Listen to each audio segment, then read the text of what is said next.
আপনারা জানেন ঢাকায় একটি মর্মান্তিক ঘটনা ঘটে গিয়েছে।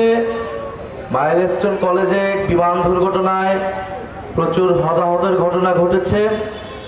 আমরা শোক প্রকাশ করছি সেই ঘটনায় এবং আমরা দোয়া করি, প্রার্থনা করি যাতে যারা আহত হয়েছে তারা দ্রুত সুস্থ হয়ে যাবে এবং এই ঘটনার হতাহতের পরিমাণ যত কম হবে ততই আমাদের জন্য মঙ্গল। আপনারা প্রত্যেকের জায়গা থেকে দোয়া প্রার্থনা করবেন এবং সারা বাংলাদেশের মানুষকে আমরা এগিয়ে আসার জন্য ঐক্যবদ্ধভাবে এই পরিস্থিতি মোকাবেলার জন্য আহ্বান জানাই, অনুরোধ করি। প্রিয় খাগড়াছড়িবাসী, আমরা দেশ গড়তে জুলাই পদযাত্রায় প্রত্যেকটি জেলায় যাচ্ছি। সেই ধারাবাহিকতায় আজকে আমরা আপনাদের জেলাতে এসেছি। আমরা এর আগে বান্দরবন এবং রাঙামাটিতেও গিয়েছি, সেখানেও আমরা কিছু কথা বলেছি। মোটা দাগে পার্বত্য অঞ্চলের 3টি জেলার সমস্যাগুলো কাছাকাছি। এখানে অনেকগুলো জাতিগোষ্ঠী বসবাস করে। এই জাতিগোষ্ঠীগুলোর মধ্যে অনেক ধরনের দ্বন্দ্ব, পরিচয়ের দ্বন্দ্ব আমরা বিভিন্ন সময় দেখি।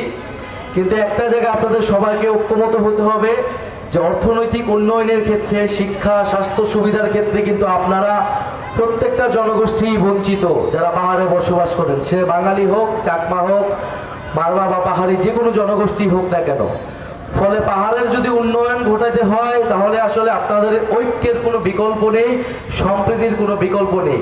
কারণ পাহাড়ে যদি শিক্ষা বিস্তার ঘটে, স্কুল, কলেজ, বিশ্ববিদ্যালয়ে ভালোভাবে প্রতিষ্ঠিত এবং পরিচালনা হয়, স্বাস্থ্য ব্যবস্থার বিস্তৃতি ঘটে, এর সুবিধা, সুযোগ সুবিধা সকল জনগোষ্ঠীই পাবে আসলে। ফলে আপনারা আপনাদের নিজেদের সুবিধার জন্য, নিজেদের স্বার্থের জন্য সকল জনগোষ্ঠীর আসলে ঐক্যবদ্ধ হতে হবে এবং সম্প্রীতির সাথে এই পাহাড়কে এগিয়ে নিয়ে যেতে হবে।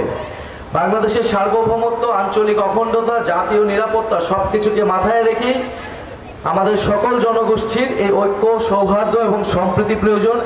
আমরা সেই সম্প্রীতি এবং ঐক্যের বার্তা নিয়ে জাতীয় নাগরিক পার্টি আপনাদের কাছে এসেছি।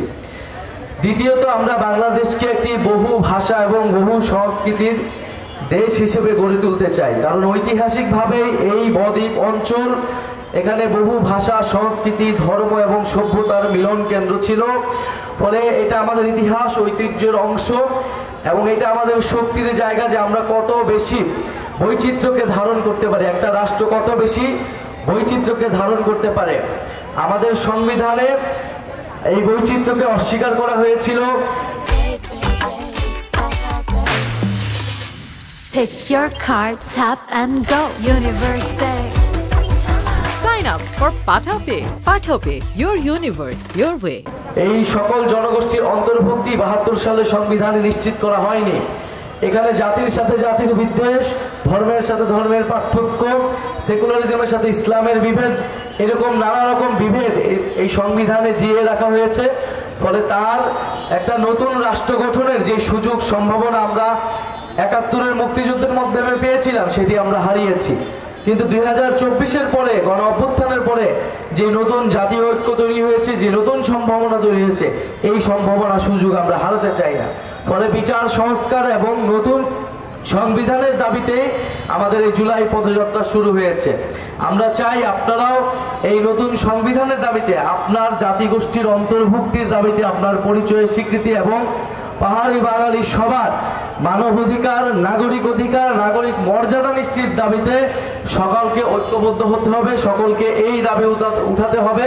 পাহাড় হোক, সমতল হোক, আমাদের একটি নতুন সংবিধান লাগবে, একটি নতুন বাংলাদেশ লাগবে, একটি নতুন খাগড়াছড়ি লাগবে।